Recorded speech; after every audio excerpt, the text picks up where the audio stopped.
नमस्कार दोस्तों, आप सभी लोगों का सिंह मैथमेटिक्स यूट्यूब चैनल पर बहुत बहुत स्वागत है।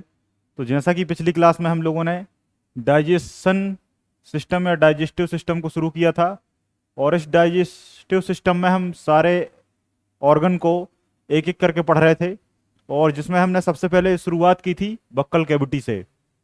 सबसे पहले शुरुआत किससे की थी भैया? बक्कल कैविटी से। जिन लोगों ने पिछली क्लास नहीं देखी है वो पिछली क्लास देख लें, ताकि एक कंटिन्यूटी बन सके और जिसमें आप चीज़ों को समझ पाएं, क्योंकि हर एक जो लेक्चर है वो एक दूसरे से लिंक रहेगा। अगर आप पिछला लेक्चर नहीं देखेंगे तो कहीं ना कहीं आप चीज़ों को लिंक नहीं कर पाएंगे। तो बक्कल कैविटी में कुछ टॉपिक आते हैं, जैसा एक टॉपिक था आपका दांत वाला। दांत को हमने बहुत अच्छे से पढ़ लिया है। आज हम जीभ टंग को पढ़ेंगे, ठीक है। जीभ के बाद हम लार ग्रंथि को पढ़ेंगे, है ना, सेलिवरी ग्लैंड, लार ग्रंथि को पढ़ेंगे। लार ग्रंथि के अलावा हम ओट को पढ़ेंगे, लिप को पढ़ेंगे, ठीक है। इसके अलावा हम देख लेंगे, अगर समय मिलेगा तो हम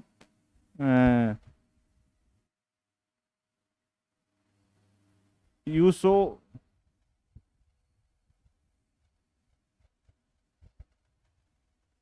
समय मिलेगा तो हम किसको पढ़ लेंगे? यूसोफेगस को भी पढ़ लेंगे, है ना। यूसोफेगस को क्या कहते हैं? अरे, यूसोफेगस को कहते हैं ग्रास नली, ये जो खाने वाली नली होती है। तो इतनी चीजें हमारी रह गई थी, तो जिसमें से हमने दांत को पूरा पढ़ लिया था, ठीक है। आज हम बात करेंगे जीभ के बारे में, लार ग्रंथि के बारे में और होंठों के बारे में, ठीक है। तो सबसे पहले नंबर 1 हम होंठ को पढ़ लेते हैं। इसमें एक ही क्वेश्चन आता है बस, इसमें केवल और केवल एक ही क्वेश्चन आता है कि इसमें किसी भी प्रकार की कोई भी ग्रंथि नहीं होती, पहली चीज। और इसी कारण ये क्या रहते हैं? ड्राई रहते हैं, सूखे रहते हैं।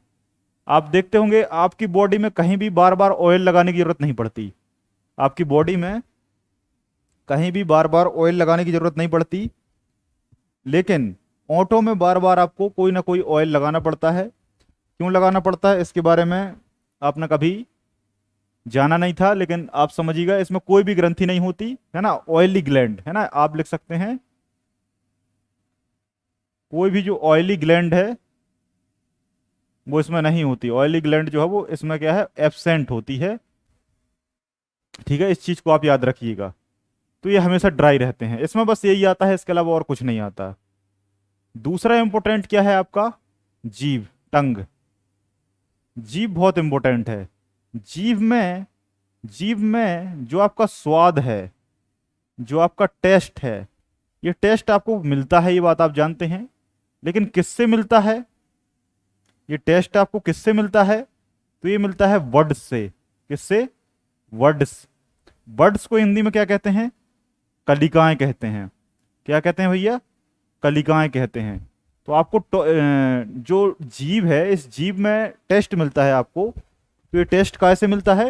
ये जीभ में टेस्ट आपको मिलता है वर्ड से। किससे? कलिकाओं से। बहुत सारी कलिकाएं होती हैं, इनको स्वाद कलिकाएं भी कहते हैं। क्या कहते हैं भैया? स्वाद कलिकाएं कहते हैं। और ये कितनी होती हैं?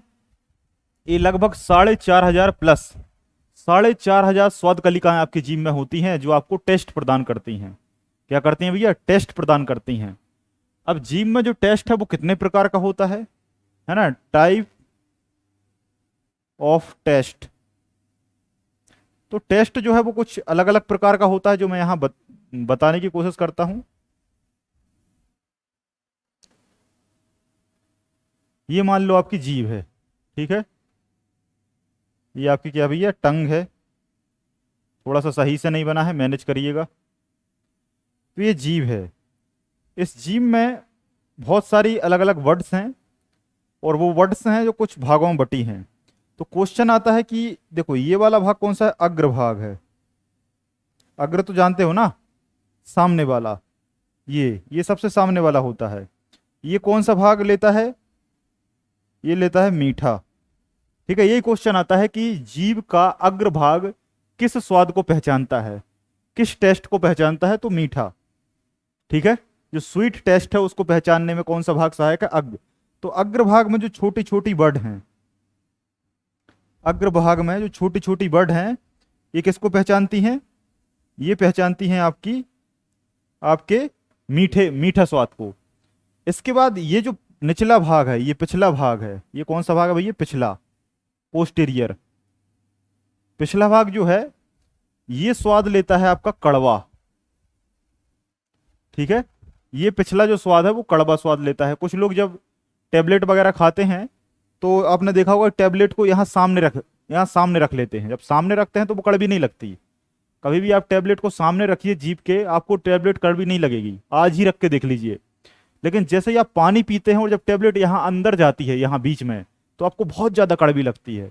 ठीक है, तो आप हमेशा जब टैबलेट या कड़वी चीज़ खाएं तो आप उसको अंदर मत रखिएगा। कुछ लोग ज़्यादा अंदर रखते हैं तो आपको कड़वा लगेगा, लेकिन अगर आप सामने रखेंगे तो आपको कड़वा नहीं लगेगा, क्योंकि यहाँ कड़वी बर्ड्स होती नहीं है। कड़वी बर्ड्स जो हैं वो सारी जीभ के टंग के पीछे होती हैं, इस बात को आप याद रखिएगा। क्लियर है? इसके अलावा अगर हम आगे बात करें कि अब कौन सा स्वाद और बचा, तो ये जो बीच वाला भाग है ये 4 भागों में बटा होता है। कितने भागों में? बेसिकली तो 5 भाग हैं। एक ये भाग है, एक ये भाग है, एक ये भाग है,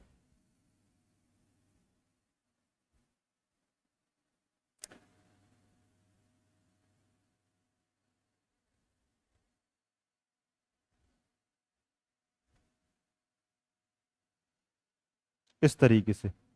ठीक है, ये कुछ भाग हैं।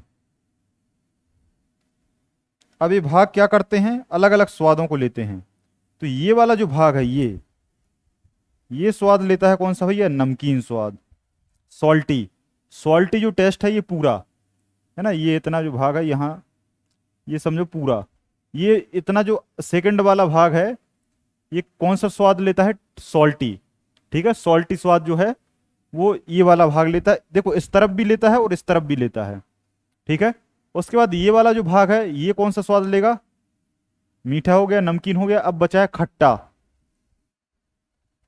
खट्टा जो स्वाद है वो ये वाला भाग लेता है। और जो बीच में है ये जो बीच में है ये वाला भाग होता है नो टेस्ट, कोई स्वाद नहीं, है ना, दिख नहीं रहा आपको? नो टेस्ट, कोई भी स्वाद नहीं रहता बीच में। तो ये जीभ के 5 भाग हैं, 4 ये टेस्ट हैं जो मैंने यहां लिख दिए, और एक भाग होता है बीच में जहां पर कोई भी प्रकार का टेस्ट नहीं होता। अभी तक बहुत सारी बुकों में आपने ये लिखा देखा होगा कि भाई मीठा, खट्टा और कड़वा, आगे पीछे, और आगे बीच में और पीछे। लेकिन आज आपको सही स्ट्रक्चर पता चला। ठीक है, तो ये क्या है? ये बिल्कुल इसका सही स्ट्रक्चर है। ठीक है, एक बार और बना देता हूं। ये आपकी जीभ है, एक स्वाद ये आगे है, एक स्वाद ये पीछे है। ठीक है, ये वाला स्वाद कौन सा है? ये वाला स्वाद आपका मीठा है, ये वाला स्वाद आपका कड़वा है, ये वाला स्वाद और ये वाला स्वाद आपका कौन सा है? नमकीन है, और ये वाला स्वाद और ये वाला स्वाद आपका खट्टा है, और ये जो बीच वाला भाग है इसमें कोई भी स्वाद नहीं होता, नो। ठीक है, टेस्टलेस होता है। ठीक है, इस चीज को आप याद रखिएगा। ठीक है, तो यहां पर हमने जीभ को पूरा पढ़ लिया है। ठीक है, जीभ से जितने भी क्वेश्चन बन सकते हैं यहां तक हमने सारे लिख लिए हैं। यहां कोई कंफ्यूजन हो तो कमेंट करके बताइए। ठीक है, चलिए आगे बढ़ जाते हैं। तो हमने होठ पढ़ लिया, जीभ पढ़ लिया। अब तीसरा जो है वो है आपका लार ग्रंथि। लार ग्रंथि को इंग्लिश में क्या कहते हैं?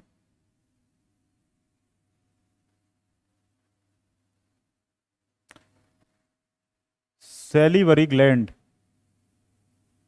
सैलिवरी ग्लैंड जो हैं ये ग्रंथियां क्या करती हैं? ये जो है ये बहुत सारा सैलाइवा,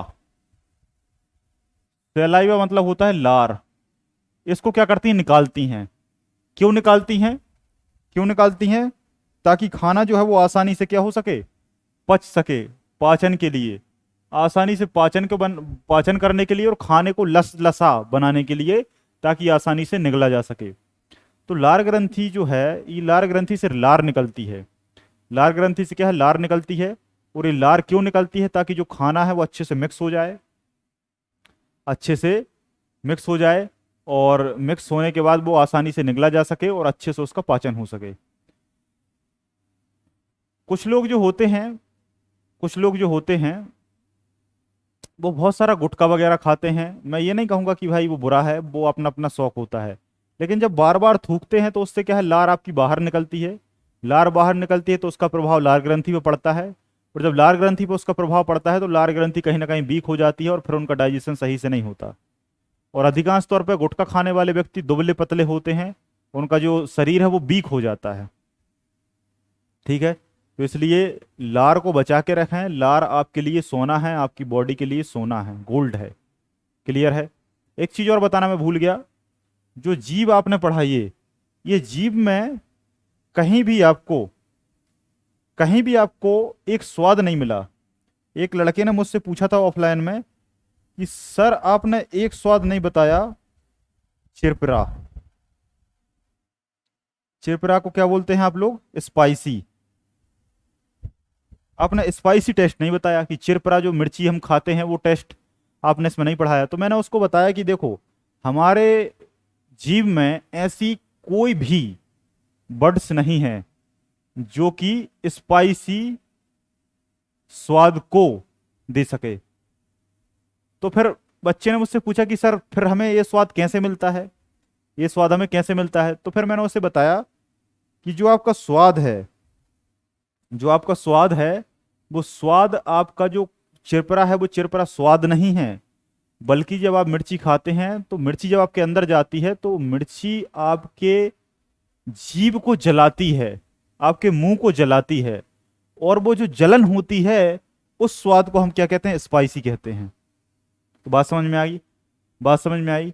ठीक है, तो जो स्पाइसी है वो कोई टेस्ट नहीं है, बल्कि जब आप किसी भी चीज को खाते हैं जो ज्यादा वैसी है, टॉक्सिक है, या ज्यादा वैसी है, तेज तेज है, तो वो आपके अंदर की कोशिकाओं को जलाती है। जैसे ही अब अगर मैं, अगर आप एक बात बताओ, जीभ पे तेजाब को रखोगे तो क्या होगा, जीभ जलेगी ना। तो तेजाब ज्यादा है, मिर्ची कम है, तो मिर्ची कम है तो उसको हम जब रखते हैं तो वो हमारी कोशिकाओं को जलाती है, तो वो हमें जलन महसूस होती है, और उसी को हमारे समाज ने क्या बना दिया है, स्वाद बना दिया है। क्या बना दिया भैया, स्वाद बना दिया है। ठीक है, तो सलाइवा ये मोस्ट आईएमपी है, ये हमारी बॉडी के लिए गोल्ड होता है, खाने को पाचन में करने में सहायता करता है। अगर हम इसके टाइप की बात करें तो ये 3 टाइप्स की होती है। कितने टाइप की होती है, 3 टाइप की। नंबर 1 क्या है, नंबर 1 है पैरोटिड, पैरोटिड ग्लैंड। कौन सी है भैया, पैरोटिड ग्लैंड। दूसरी कौन सी है,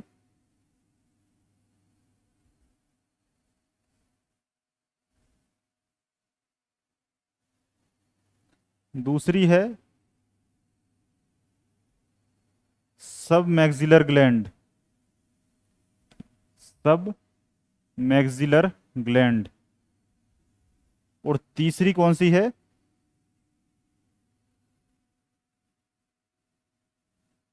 सब लिंगुअल ग्लैंड। ये 3 ग्रंथि हैं जो आपकी लार ग्रंथि में पाई जाती हैं। अभी तक केवल आपने एक ही ग्रंथि सुनी होगी, लेकिन आप यहां पर सारी ग्रंथियों में बहुत डिटेल से बता रहा हूं। ठीक है, तो ये आपकी क्या है, 3 प्रकार की ग्रंथियां होती हैं। अगर लार ग्रंथि की हम बात करें तो ये 3 भागों में बटी है। सबसे पहला है पैरोटिड, पैरोटिड ग्रंथि। सब मैक्सिलर ग्लैंड, सब मैक्सिलर ग्लैंड। तीसरी है सब लिंगुअल ग्लैंड। हिंदी में भी इनके नाम ऐसे ही हैं, इंग्लिश में भी ऐसे ही हैं, जिसका नहीं लिखूं समझ जाना, सेम है। क्लियर। आगे हम बात करते हैं, ये जो पैरोटिड ग्लैंड है ये कान के पास होती है। कहाँ होती है, कान के पास होती है। और ये होती है निचले जबड़े में, और ये भी निचले जबड़े में होती है। ठीक है, ये भी निचले जबड़े में होती है, ये भी निचले जबड़े में होती है। ये कान के पास होती है, और यही गलसुआ का कारण है। गलसुआ रोग होता है ना, किसी कोई कोई पट्टी यहां लगाए रहता है, गलसुआ, मम्स बोलते हैं जिसको इंग्लिश में। तो जिसको गलसुआ होता है ना, तो समझ जाना क्वेश्चन आए कि गलसुआ या मम्स रोग किस ग्रंथि के कारण होता है। ठीक है, तो लार ग्रंथि के कारण तो होता है, लेकिन कौन सी? पैरोटिड। पैरोटिड ग्रंथि जब सूज जाती है, जब इसमें थोड़ा सी गड़बड़ी आ जाती है, दिक्कत हो जाती है, तब उस रोग को गलसुआ कहते हैं। और अगर आपसे कभी पूछे कि लार ग्रंथियों में सबसे बड़ी ग्रंथि कौन सी है, तब आपको क्या टिक करना है? पैरोटिड। पैरोटिड ग्रंथि सबसे बड़ी होती है। ठीक है, इन तीनों में। तो ये तीनों का काम क्या है? तीनों की लोकेशन पता चल गई, काम पता चल गया। काम नहीं, काम इनका क्या है? इन तीनों का जो वर्क है वो एक ही है। तीनों का जो वर्ग है वो एक ही है, लार को निकालना। लार को निकालना, सैलाइवा को निकालना। किसको निकालना? लार को निकालना, सैलाइवा को निकालना। जब ये तीनों सैलाइवा को निकालती हैं, तो सैलाइवा का यूज क्या है? तो सैलाइवा का यूज है डाइजेशन करना। क्या करना? डाइजेशन करना। अब इस सैलाइवा में होता क्या है? तो 90 टू 95 या 99 भी कह सकते हो, इतने परसेंट क्या होता है? वाटर होता है, जल होता है। और 1 टू 10% क्या होता है? 10% बहुत सारे एलिमेंट होते हैं। बहुत सारे एलिमेंट होते हैं, सोडियम है, कैल्शियम है, बहुत सारे तत्व इसमें घुले रहते हैं। क्या रहते हैं भैया? घुले रहते हैं। तो यहां तक लिख लिया। तो वाटर इसमें क्या है? 90%, 99% रहता है, और 1% इसमें बहुत सारे आयन रहते हैं। इसमें कैल्शियम है, सोडियम है, पोटेशियम है, ये सब इसमें क्या है? मिक्स रहता है। किसमें? लार में। और इसके साथ ही लार में पहली चीज क्या है? वाटर है 99%, 1% एलिमेंट है ना, कैल्शियम हो गया, मैग्नीशियम हो गया, पोटेशियम हो गया, सोडियम हो गया, ये सब तत्व रहते हैं। और एक होता है आपका एंजाइम। एक क्या होते हैं? एंजाइम। ये एंजाइम भी होते हैं, और ये एंजाइम इसी में आ जाएंगे। ठीक है, ये परसेंट थोड़ा बहुत फ्लक्चुएट होता है, आगे पीछे हो सकता है, कोई दिक्कत नहीं। ये परसेंट आपसे कभी नहीं पूछा जाएगा। ये तो लगभग एक समझ के लिए है कि भाई ये 99 है, 90 तक हो सकता है।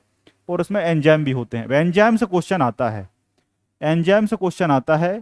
तो एंजाइम को बहुत अच्छे से याद रखना। पहला एंजाइम है आपका माल्टेज। ठीक है, दूसरा एंजाइम है आपका लाइसोजाइम। तीसरा एंजाइम है आपका टाइलिन। चौथा एंजाइम है आपका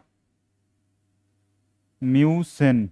ठीक है, ये चार प्रकार के जो एंजाइम है, ये आपकी लार में पाए जाते हैं।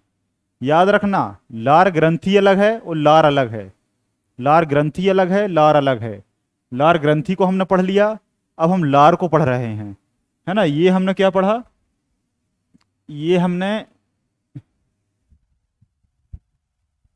ये हमने लार ग्रंथि को पढ़ा। ये लार ग्रंथि का स्ट्रक्चर है पूरा, 3 टाइप। और लार, इन तीनों लार ग्रंथियों से क्या निकलती है? लार निकलती है। तो ये लार का जो है बेसिक जो है वो ये है ना। लार में क्या है? पानी होता है, एलिमेंट होते हैं, और एंजाइम होते हैं। इन एलिमेंटों से क्वेश्चन नहीं आता, ये पानी से क्वेश्चन नहीं आता, लेकिन इस एंजाइम से क्वेश्चन हमेशा आता है। और इसीलिए आपको याद रखना है। ठीक है, इसलिए आपको याद रखना है। ठीक है, इसलिए आपको याद रखना है। अब आपको जल्दी से याद रखना है कि ये क्या करते हैं, ये क्या करते हैं। ठीक है, ये क्या करते हैं? तो सबसे पहला है आपका माल्टेज। तो ये क्या है? माल्टोज। माल्टोज को कायम बदलेगा ग्लूकोज में। टाइलिन क्या करेगा? टाइलिन जो है वो आपके कार्बोहाइड्रेट को क्या करेगा? ब्रेक कर देगा। ब्रेक करके क्या बना देगा? शुगर बना देगा। कौन सी शुगर? या तो ग्लूकोज बनाएगा या माल्टोज बनाएगा। ठीक है, बेसिकली पहले माल्टोज बनती है, पहले क्या बनेगी, पहले माल्टोज बनेगी और फिर ग्लूकोज बनेगी, है ना। जो कार्बोहाइड्रेट होता है इसका पाचन यहीं से शुरू हो जाता है। कार्बोहाइड्रेट मतलब समझ रहे हो ना, कार्बोहाइड्रेट मतलब कार्बन, हाइड्रोजन और ऑक्सीजन से बने पदार्थ, जो कि रोटी में होता है, जिससे एनर्जी मिलती है।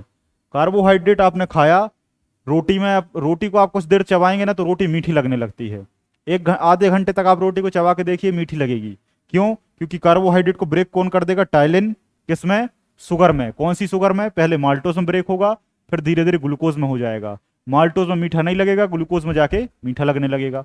ठीक है, तो पहला सीधा सा स्टार बना के क्वेश्चन आता है कि शरीर में पाचन कहाँ से शुरू होता है, पाचन जो है वो शुरू कहाँ से होता है? तो आपका आंसर होना चाहिए मुंह से। मुंह से शुरू हो जाता है। और मुंह से कौन करता है? तो मुंह से शुरू करती हैं लार ग्रंथियां। कौन करती हैं? लार ग्रंथियां या लार। लार के द्वारा पाचन होता है। और लार में भी कौन करता है? तो लार में भी करता है आपका भैया टाइलिन। लार में भी जो टाइलिन होता है वो इसको करता है। फिर आप कहेंगे कि लाइसोजाइम का क्या काम है? लाइसोजाइम का काम है बैक्टीरिया या अन्य ऐसा कोई भी सब्सटेंस आ जाता है जो कि आपकी बॉडी के लिए गड़बड़ है, तो उसको क्या है? नष्ट कर देती है। उसको क्या कर देता है? नष्ट कर देता है। उसको क्या कर देता है भैया? नष्ट कर देता है। तो जो लाइसोजाइम है वो जीवाणु या कोई भी ऐसा पदार्थ है उसको नष्ट करने का काम करता है, और कुछ ग्रंथियों को और कुछ चीजों को सहायता देने का भी काम करता है ना, वो अभी मैं बाद में बताऊंगा। और अंतिम है म्यूसिन। अंतिम है म्यूसिन। तो ये किस लिए काम करता है? ये चिपचिपा बनाने के लिए, बनाने का काम करता है, ताकि आपको ड्राइनेस महसूस ना हो, है ना। ड्राइनेस को खत्म करने के लिए कहते हैं ना, म्यूकस निकल रहा है, तो म्यूकस निकलने का कारण क्या है? म्यूसिन। तो म्यूसिन निकलता है तो ये चिपचिपा बनाता है। म्यूसिन चिपचिपा बनाता है। टाइलिन कार्बोहाइड्रेट को ब्रेक करता है। लाइसोजाइम जीवाणुओं अन्य चीजों को नष्ट कर देता है। और ये माल्टोज को ग्लूकोज में बदल देता है। ठीक है, तो ये सारी चीजें हमने यहां पर पढ़ ली। तो आज के लेक्चर में इतना काफी है ना। अगर हाँ, आज के लेक्चर में इतना काफी है। आगे की जो चीजें हैं वो हम दूसरे लेक्चर में आपको प्रोवाइड करेंगे, है ना। ऐसे ही करके हम एक एक चीज को ब्रेक करके डिटेल से पढ़ेंगे, क्योंकि शॉर्ट में पढ़ना उतना ज्यादा उचित नहीं है। आजकल जो है एग्जाम का लेवल बहुत बढ़ चुका है। छोटे छोटे एग्जामों में ऐसे क्वेश्चन रख देते हैं कि वो आईएएस लेवल के होते हैं, तो हमको पूरा पढ़ना पड़ेगा, तभी आप सिलेक्शन ले पाएंगे। तो इसी तरीके से हम सभी टॉपिकों को ब्रेक किया है और उनको डिटेल से आपको इसी तरीके से पढ़ाएंगे। वीडियो अच्छा लगा हो तो लाइक शेयर सब्सक्राइब जरूर कर दें। ठीक है, आप सभी लोगों का वीडियो देखने के लिए बहुत बहुत धन्यवाद। जय हिंद, जय भारत।